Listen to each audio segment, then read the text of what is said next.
तो कोरोना काल में सबसे ज्यादा असर लोगों के रोजगार और जेब पर भी पड़ा है। ये हम अलग अलग आंकड़ों के जरिए आपको निरंतर बताते भी रहे हैं। बहुत से लोगों की नौकरियां गई। ये तस्वीर अब सर्वे में भी साफ नजर आ रही है। सर्वे के अनुसार 60% करीब लोगों के रोजगार पर कोरोना का असर पड़ा है, जिसमें से 17% लोग बेरोजगार भी हुए हैं। एक रिपोर्ट। डिलीवरी बॉय का काम करने वाले संकेत पवार ने कोविड में नौकरी चले जाने के बाद अब लोगों से हजारों रुपए उधार लेकर ये कपड़े की दुकान शुरू की है।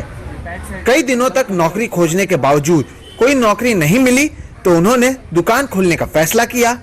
कमाई पहले जितनी तो नहीं, लेकिन उम्मीद है कि धीरे धीरे हालात सुधरेंगे। हाँ, ऐसे तो बहुत सारे मेरे फ्रेंड्स हैं जिनका अभी फिलहाल तो उनका कुछ है ही नहीं। मतलब जॉब निकलने के बाद उनका पूरा घर ही, मतलब बोलते ना, पैसे नहीं आ रहे घर पे, तो क्या करना है ऐसे। उनमें से मैं भी एक हूँ, क्योंकि मतलब जॉब ही नहीं मिल रहा था मुझे, तो करूँ फिर क्या करूँ, फिर ऐसे ही करना क्या है, तो फिर मैंने बिजनेस स्टार्ट कर दिया। कोरोना का असर स्वप्निल तांबे की जेब पर भी पड़ा है। पहले एक निजी अस्पताल में वार्ड बॉय का काम करते थे। कॉन्ट्रैक्ट खत्म होने पर काम हो गया। अब ये कोविड सेंटर में काम कर रहे हैं, लेकिन पैसे कम हैं। परिवार में 6 लोग इन पर निर्भर हैं। इन्हें नहीं पता कि घर कैसे चलाएंगे। ज़्यादा पहले तो ठीक ठाक थी, मतलब घर चलता था, सब खर्चा निकल जाता था।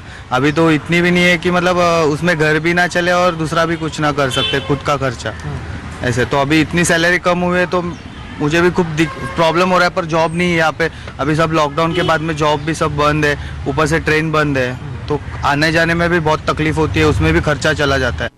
प्रजा फाउंडेशन की ओर से हाल ही में किए गए एक सर्वे में पाया गया है कि कुल 66% लोगों की जेब पर कोरोना का असर पड़ा। 28% लोगों के वेतन में कटौती की गई। 25% लोगों ने बिना वेतन काम किया। 17% लोगों को नौकरी से हाथ धोना पड़ा।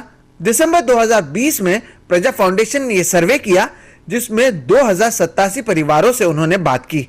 भी हम देखते हैं कि सबसे ज्यादा प्रभाव जो है वो निम्न वर्ग के लोगों पर हुआ है। 44% अनस्किल्ड वर्कर्स या कामगारों ने कहा कि उन्हें नौकरी से निकाल दिया गया था। यहाँ तक कि पूरे रिस्पोंडेंट्स में से हम देखते हैं कि 23% लोगों ने ये कहा था कि वो शहर छोड़कर चले गए थे लॉकडाउन के दौरान, जिसमें से 57% लोगों ने ये कहा कि वो इसलिए गए थे क्योंकि उनकी नौकरियां चली गई थी। भारत सरकार की ओर से बार बार ये बात कही जा रही है कि अगले आर्थिक वर्ष में भारत की अर्थव्यवस्था काफी मजबूत होगी, लेकिन अगर वाकई अर्थव्यवस्था को मजबूत करना है तो जरूरी है कि जो आम आदमी है उसकी जो खर्च करने की क्षमता है उसे बढ़ाया जाए, उसे रोजगार दिया जाए, ताकि अर्थव्यवस्था मजबूत हो। वरना फिलहाल कोरोना का असर बड़े पैमाने पर आम आदमी की जेब पर पड़ता हुआ दिख रहा है।